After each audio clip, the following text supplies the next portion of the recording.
Welcome to February in Park City. And there was snow on the mountains earlier. I think it's gone now, but like, holy cow. So this is awesome. I think it's fantastic. Great to see so many of you. Thanks also for flexing with the parking today. You'll know why we did all that in a little while, but if you had to park way out somewhere, thanks for doing that. If you have a Bible, turn to Joshua chapter 24.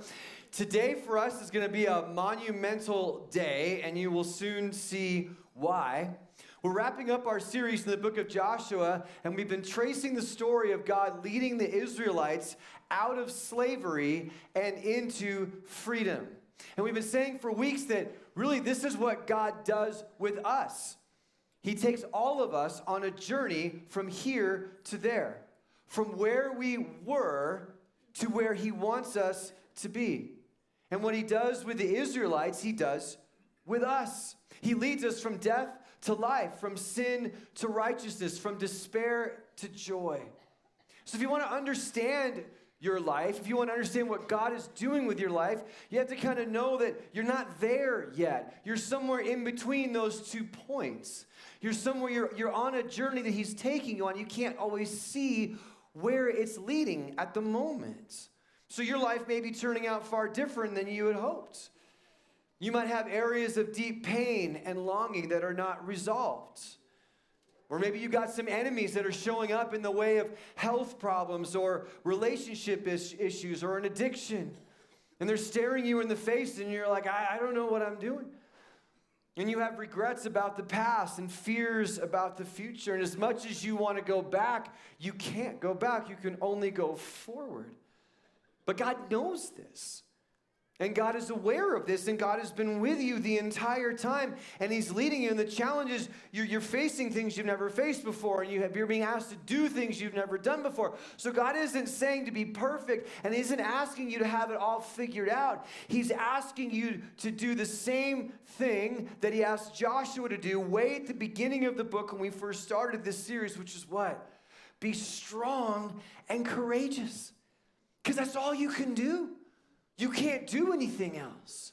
And this journey is going to be one where you're going to interact with God in ways you never have before. You're going to learn who He is as you learn more about who He's making you into. And ultimately what He's doing is He's taking you to the promised land. The promised land, well, what is that? He leads the Israelites to the promised land. He's leading you and I to the promised land. Ultimately, what is that? There is a final destination of that, but even broader than just an actual place, it is a state where God is God and no one and nothing else. That's what God is doing with you in the macro, just so you know. He's leading you to a place where you will leave behind the things that you were looking for identity and security and value and all those kinds of things that you were clinging to, because those things are ultimately bad gods. Those things will ultimately ruin you. They will leave you empty. They will leave you broken. And so God has to kind of put you in situations where you leave these things behind and you realize they weren't what you thought they were. And so, but it's scary, right? So you're going from one step to the other step to the other step, further and further away from maybe where you started, and you haven't yet landed at the end. And that is the journey of life. And so if anyone or anything else other than God is calling the shots and telling you who you are, defining your identity, capturing your attention and affection, then you're right back to where you were. You're back in slavery in Egypt. And it feels good sometimes because it's familiar. Even the Israelites, all throughout as we've been talking about this, there were times like, can't we just go back there? Because it was hard. We were slaves, but the food was kind of good, and we knew what to expect from day to day to day, and we kind of liked that better. Isn't that crazy? But that's the same thing that we can do in our own lives. And so if that's the case, then I guess the question is, if God is leading you on a journey from here to there, if He is taking you out of despair and into hope and joy, and out of sin and into righteousness, and out of death and into life, and it's a process, the question is, do you believe that? I mean, do you really believe that? Do you believe that you and your family are on an epic journey of faith? Or is your life just a series of episodes, random episodes with no through line, with no theme?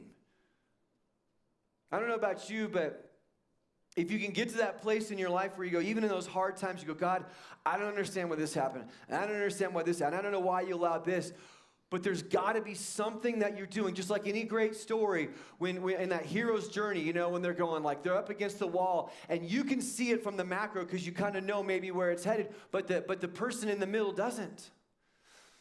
And so for the Israelites, what happens is, in the book of Joshua, they get the land. They arrive at the promised land. And so there's 12 tribes, and they get various allotments of land now that was promised to them, and now they're free to flourish. They're free to develop and to build and to raise families and to go forward and prosper in ways they never have before. And they have freedom, and they have blessing, and they have abundance.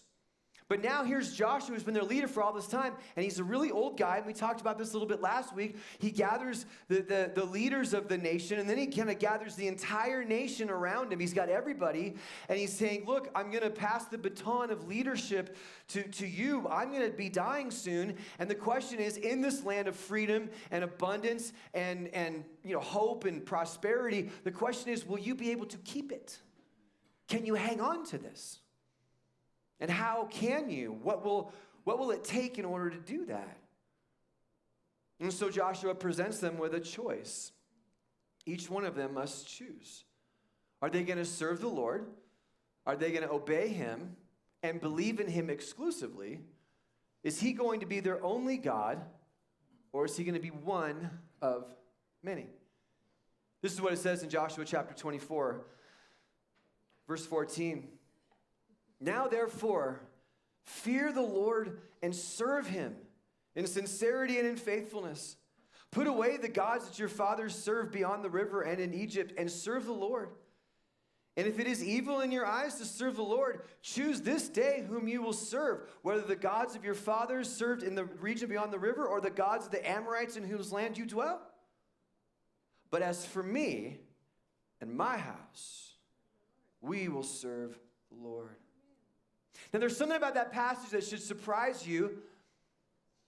It's when he says, put away the gods that your fathers served.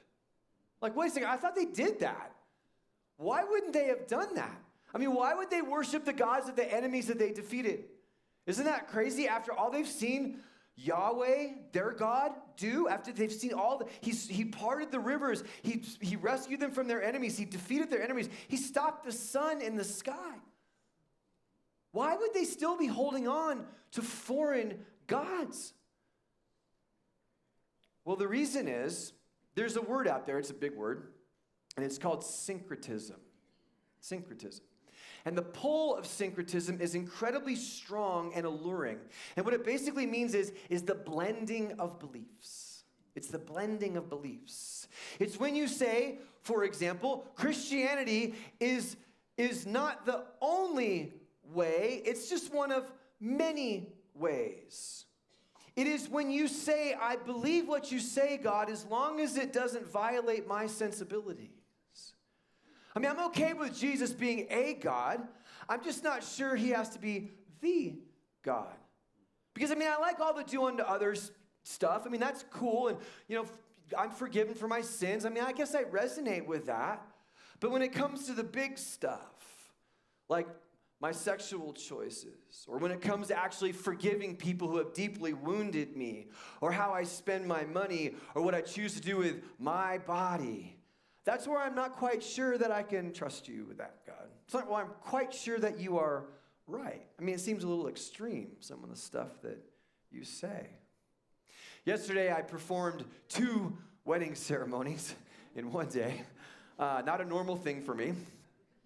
But one of the things that makes weddings so profound, and the reason that we get all dressed up and make such a big deal out of it, is because you have 2 people who are publicly promising to commit their lives exclusively to the other, right? And so when you go to these things, there's like a wonder and a beauty and a gravity to it all. I mean, you sit there and people cry, and they're just so focused. They're here because they know this is a moment that's changing history. And so it's powerful.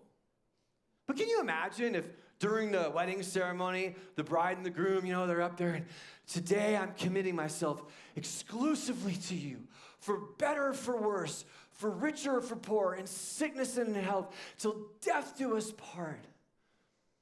However, I mean, at some point, if somebody slides into my DMs, you know, And we start talking, and they seem kind of nice. I mean, I'm just saying, let's not go overboard with this whole commitment thing, right?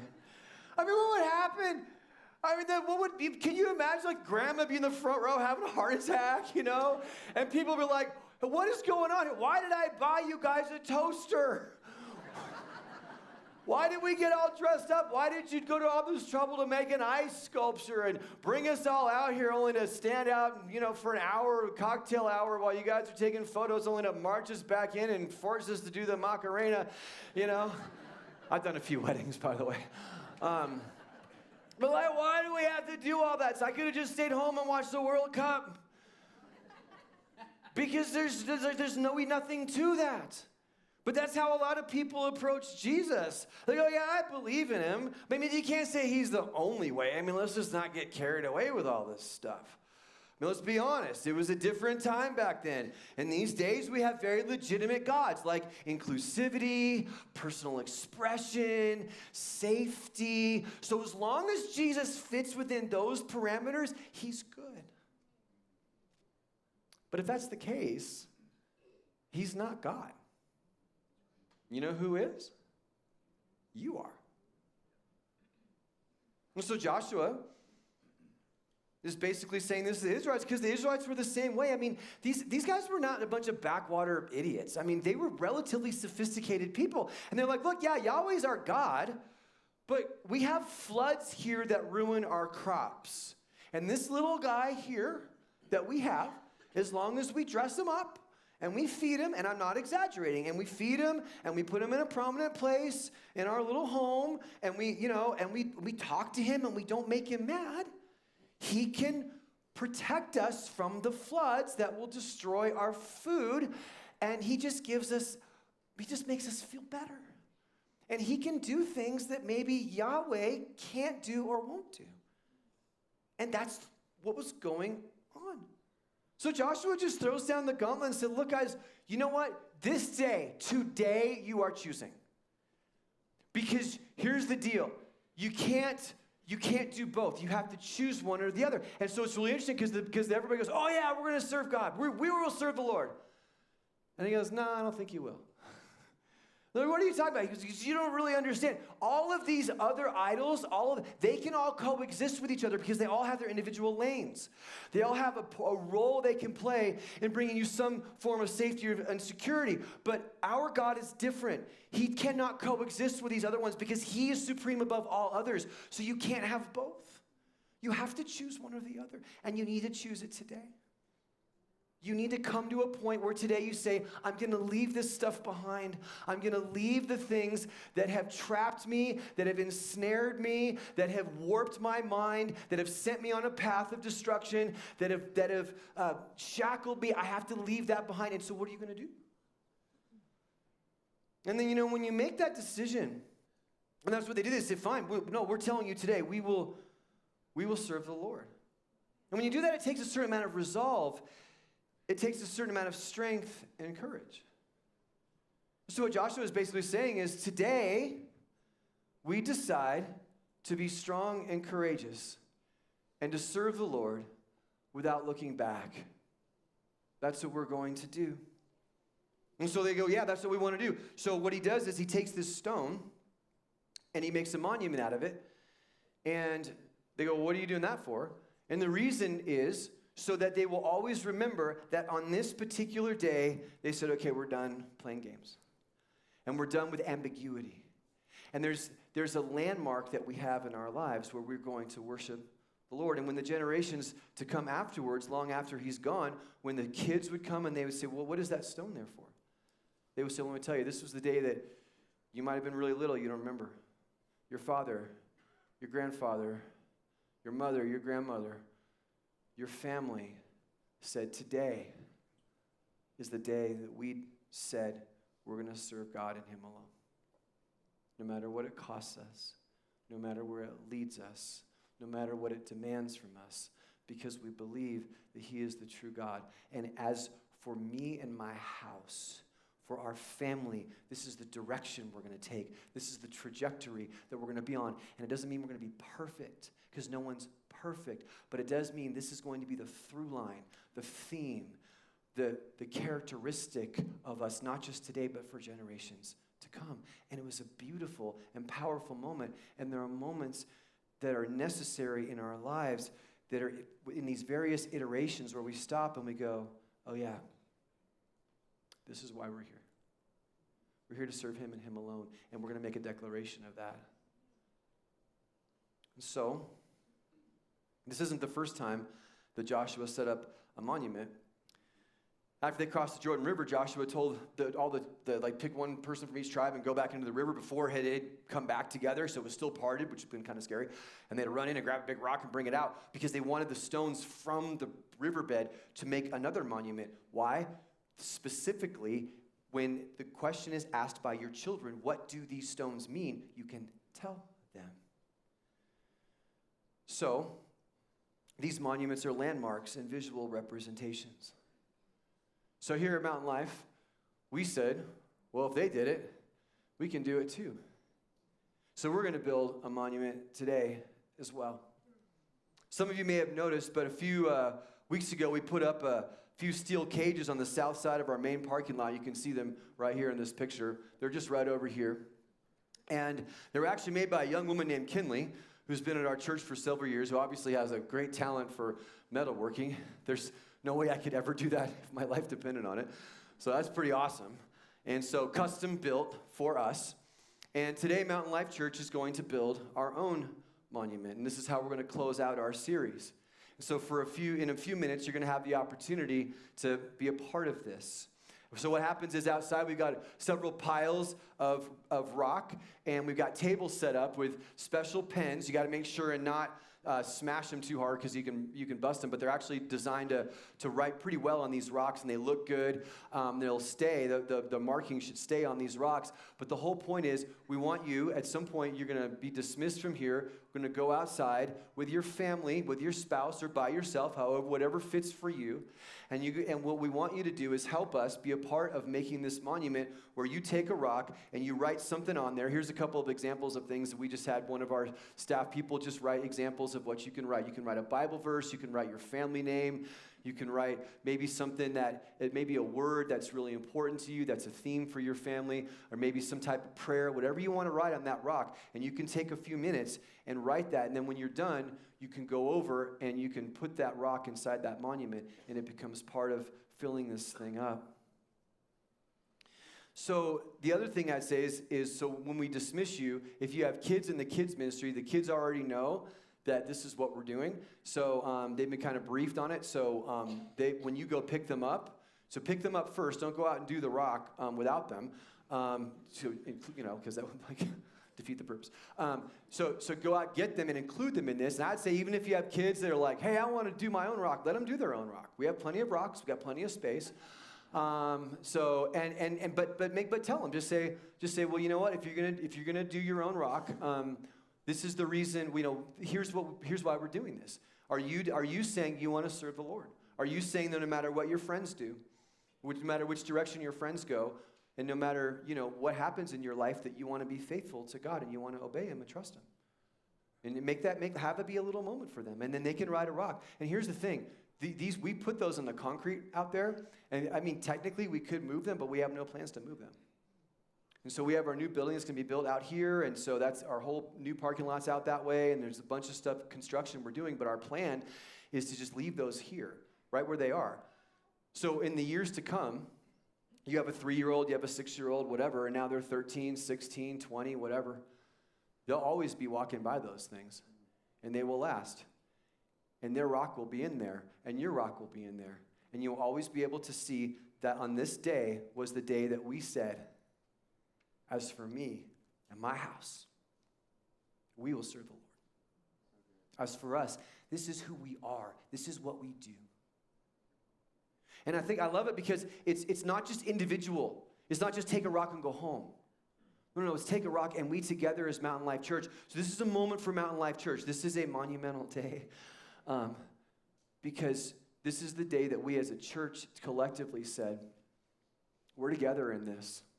And we don't know what we're each going to face, and we don't know what the future holds. But we're going to be strong, and we're going to be courageous. And we're to go after the things that God has for us. And on this day, we said, this is what we're going to do. And every time we walk by those things, it will remind us that that was the decision that we made. So collectively for us, it's a moment. But individually for you, it's also something where you can say, maybe there's something going on in your life and I have no idea what it is.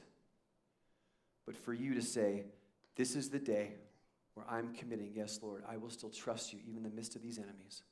I will still follow you even in the midst of all of the gravitational pull to go somewhere else. I will still believe in you even when I can't see the future. And our family is going to be marked by faith, by strength, and by courage. That's what this is about. So I'd encourage you, by the way, go out there. There's plenty of big rocks. Don't be shy. Take the biggest rock you can find. Because we need to fill that sucker up. So don't go, well, take a little rock. No, take a big one. We got plenty. You'll be fine. I'm going to invite our David and Micah to come up right now. And they're going to sing a song over us. So we're not asking you to sing it along with us. They're going to sing it over you. And then while they're singing, I want you to think about what you want to write on that rock. I want you to think about what this moment is going to mean for you.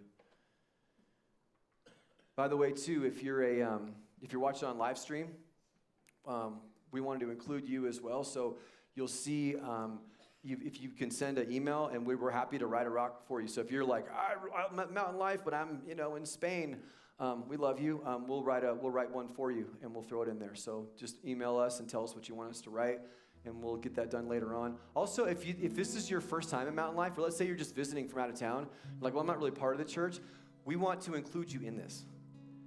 Because a lot of you come here for like a couple weeks out of the year, maybe you're here for the 4th or whatever. That's okay. I still want you to put a rock in there because hopefully you'll come back, and even when you come back and visit, you'll go, oh yeah, I put a rock in there. I was part of this thing. You're welcome to be a part of it with us. This isn't just a Mountain Life exclusive thing. Even if you're just here one Sunday, make this a moment for you as well. You can join us in this. Maybe this is the day you got to get some stuff straightened out with Jesus. Maybe this is the day you got to get some stuff straightened out with your marriage. And you've been like, well, I don't know. And you need to say, you know what? We need to fight this thing. We need to fight for our marriage. We need to fight for our kids. We need to fight for the future that God has for us. And that rock is you saying you're going to do that. So as David and Micah sing this song, why don't you think about what you're going to write when you go outside and build this monument with us.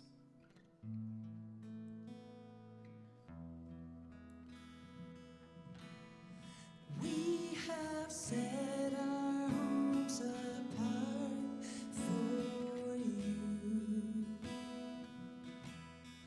Let your glory come and fill each room. Pour out your peace, move in your strength, flood with your healing stream. We have set our homes apart for you. For me and my house, we're gonna serve you. For me and my house, you'll get the praise. For me and my house, we're gonna love you always. For me and my house, we're gonna worship. For me and my house, you'll get your way. For me and my house, we're gonna love you always.